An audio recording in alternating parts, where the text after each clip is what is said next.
प्रारब्ध को असफल करने के लिए नाम जप करो।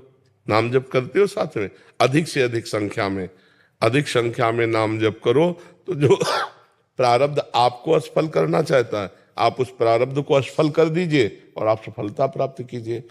मंत्रानुष्ठान में और भगवान के स्तोत्रों में और भगवान के नाम जप में बड़ी सामर्थ्य है। यदि हम भगवान के मंगलमय स्तोत्रों का, जैसे भारी से भारी संकट हो और गजेंद्र मोक्ष का पाठ करें रोज, तो भारी से भारी संकट निवृत्ति हो जाएगी। धन चाहिए तो ऐसे स्तोत्र हैं जिनके गायन करने से धन की प्राप्ति होती है। यदि हमें अपने लक्ष्य की प्राप्ति चाहिए तो मंत्रानुष्ठान जप, इनमें इतनी सामर्थ्य है कि प्रारब्ध को नष्ट करके हमारी सफलता। अब माला दो माला से तो बात बनने वाली नहीं, डट के मंत्रानुष्ठान करो, नाम जप करो, तो यहाँ के अधिकार की क्या बात है, ब्रह्मा का अधिकार मिल जाए। ये तो मर्त्य लोक के कोई अधिकारी पद की बात है, ब्रह्मा का अधिकार मिल जाए। देखो पूर्व का पुण्य है तो हमारे देश की एक महिला राष्ट्रपति है, तो हम निराश तो कभी होंगे ना कि अब हमसे नहीं हो पाएगा, नहीं। जय बार असफलता मिले तय बार और उत्साह करके हम लगी रहे तो कभी न कभी सफल हो जाएंगे। पर साथ में भजन होना चाहिए।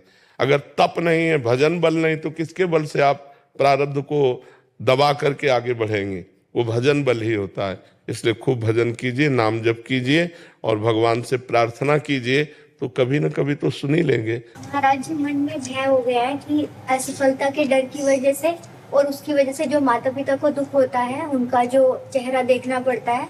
देखो, इस पे ध्यान नहीं देना, इस पे ध्यान नहीं देना चाहिए, इस पे ध्यान नहीं देना चाहिए। वो तुम्हारे हाथ की बात है क्या?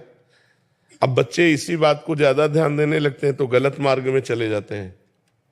ना हम माता पिता के दुख को देखेंगे, ना स्वयं दुखी होंगे। ऐसे बच्चे तो गलत कदम उठा लेते हैं।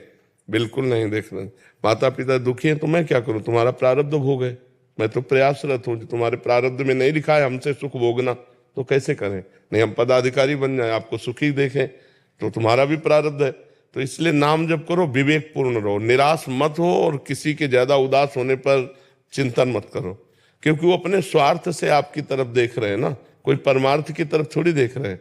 स्वार्थ संबंध की अगर मेरा बेटा बेटी पदाधिकारी हो जाता तो वो भी सुखी रहता और मुझे भी सुख प्राप्त होता, यही चिंतन होता ना। तो वो प्रारब्ध के अधीन है। चाहे जितना प्रयास करो, जब तक प्रारब्ध क्षीण नहीं होगा तब तक आपको बढ़ने नहीं देगा। कई लोग ऐसे होते हैं ज्यादा प्रयास नहीं करते, उन्नति को प्राप्त हो जाते हैं, उनका प्रारब्ध उनको सपोर्ट कर रहा है। कई लोग ऐसे बहुत विज्ञ है, बहुत प्रवीण है, लेकिन उनकी प्रवीणता कागज में लिखी रखी, उनके पास हासिल है प्रवीणता, पर उसका लाभ वो नहीं ले सकते, क्योंकि प्रारब्ध जहां कदम रखेंगे वहीं गिरा देगा।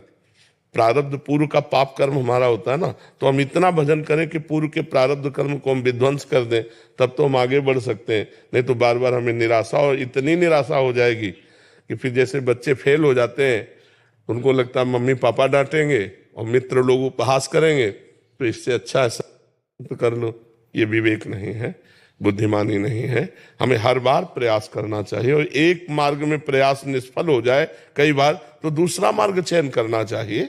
ऐसा नहीं कि आप पदाधिकारी बनकर ही केवल धन कमा सकते हैं, आप व्यापारी बनकर भी तो कमा सकते हैं, आप छोटा काम करके भी तो कर सकते हैं। तो हम देखें कि जिस विषय में बार बार असफल हो रहे हैं तो हमें मार्ग चेंज कर लेना चाहिए, हमें दूसरा मार्ग ले लेना चाहिए। पढ़ लिख करके आप ऐसी नौकरी भी कर सकते हैं जिससे आपको अच्छे पैसे मिल जाएं और आप अपने परिवार का पोषण करें। तो जरूरी सरकारी पदाधिकारी ही बन करके हम अपने परिवार का पोषण कर सकते हैं? नहीं। तो हमें बहुत गंभीर रहना है, धैर्यवान रहना है और भगवान से जुड़े रहना है। तो हमारी जिंदगी आज नहीं तो कल प्रकाशित हो जाएगी, भगवान कृपा कर देंगे।